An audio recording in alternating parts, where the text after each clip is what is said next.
Assalamualaikum warahmatullahi wabarakatuh. Selamat pagi semuanya. Pada kesempatan ini saya akan mereview jurnal berjudul Modification and Validation of the Gaussian Bloom Model to Predict Ammonia and Particulate Matter Dispersion yang dipublikasikan oleh Si Jiang Yang dan rekan-rekannya pada tahun 2020. Jurnal ini membahas bagaimana Gaussian Bloom Model dimodifikasi agar dapat digunakan untuk memprediksi penyebaran amonia dan partikulat yang keluar dari kipas ventilasi peternakan ayam. Peternakan unggas menghasilkan dua polutan utama yaitu amonia atau NH3 dan partikulat mater atau PM. Amonia ini dapat menyebabkan gangguan lingkungan dan berkontribusi terhadap pembentukan partikulat sekunder di atmosfer. Sementara partikulat mater ini sangat berbahaya bagi manusia terutama pada sistem pernapasan.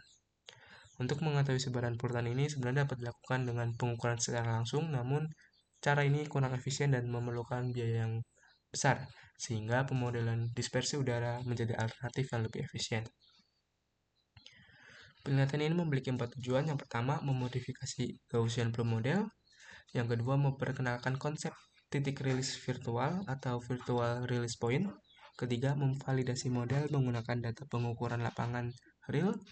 Dan keempat, meningkatkan akurasi prediksi konsentrasi amonia dan partikulat matter.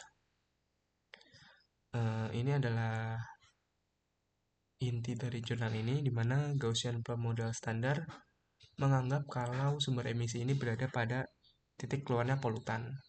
Namun pada kasus kipas ventilasi peternakan, plum yang keluar itu tidak langsung membentuk pola dispersi Gaussian. Nah, kemudian penulis memperkenalkan konsep virtual point atau titik virtual yang ditempatkan di belakang kipas pada jarak tertentu yang disebut L. Secara fisik, titik virtual ini mewakili lokasi imajiner tempat plum dianggap mulai memiliki bentuk yang sesuai dengan asumsi Gaussian. Nah, dengan cara ini model dapat merepresentasikan plum secara lebih realistis. Untuk memvalidasi model, peneliti melakukan pengukuran pada peternakan ayam broiler di Delaware, Amerika Serikat.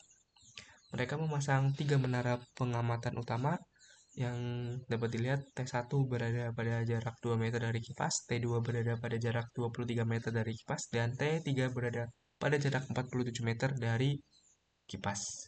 Nah, titik T1 ini yang paling dekat dengan kipas digunakan sebagai titik referensi untuk mengestimasikan kekuatan sumber emisi atau Q. Selanjutnya, hasil model dibandingkan dengan data pengamatan lapangan. Langkah berikutnya adalah menentukan nilai L yang paling optimal. Peneliti di sini mencoba berbagai nilai L dan mengevaluasi performa model menggunakan parameter FAC2. FAC2 menunjukkan proporsi prediksi yang masih berada dalam rentang 2 kali nilai observasi.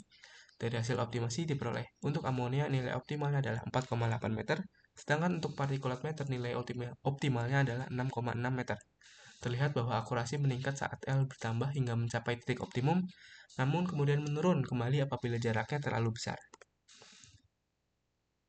Di sini menunjukkan hasil penting dalam penelitian yaitu bukti validasi antara antara GPM asli dan modifikasi. Untuk amonia, nilai FAC2 meningkat dari 0,45 menjadi 0,58, sedangkan partikulat matter meningkat dari 0,57 menjadi 0,63.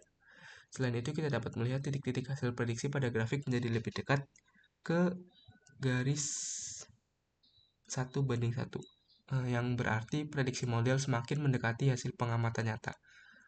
Dengan kata lain, penambahan titik virtual berhasil meningkatkan performa Gaussian Plum Model.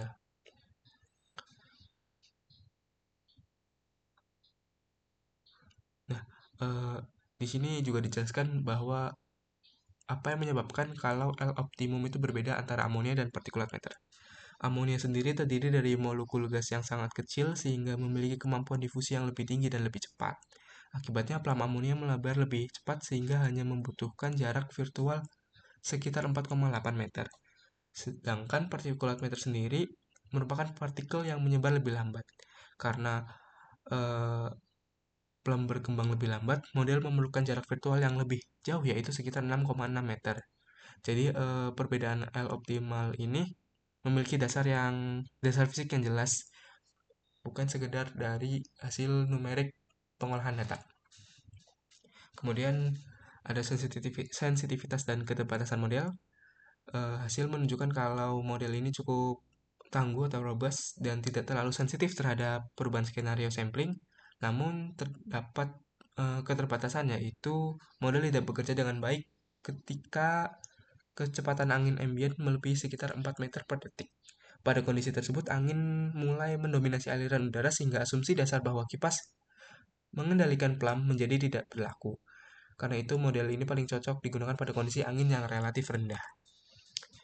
Sebagai kesimpulan, peneliti ini berhasil meningkatkan performa Gaussian Plum Model melalui penambahan konsep titik rilis virtual yang nilai optimal diperoleh yaitu 4,8 meter untuk amonia dan 6,6 meter untuk partikulat meter. Dan model yang dimodifikasi menghasilkan prediksi yang lebih dekat dengan data lapangan dibandingkan model standar. Selain itu, pendekatan ini dapat mengurangi kebutuhan pengukuran lapangan yang mahal dan dapat digunakan untuk mengevaluasi strategi mitigasi polusi pada peternakan unggas. Sekian dari saya. Apabila ada kesalahan, mohon dimaafkan. Wassalamualaikum warahmatullahi wabarakatuh.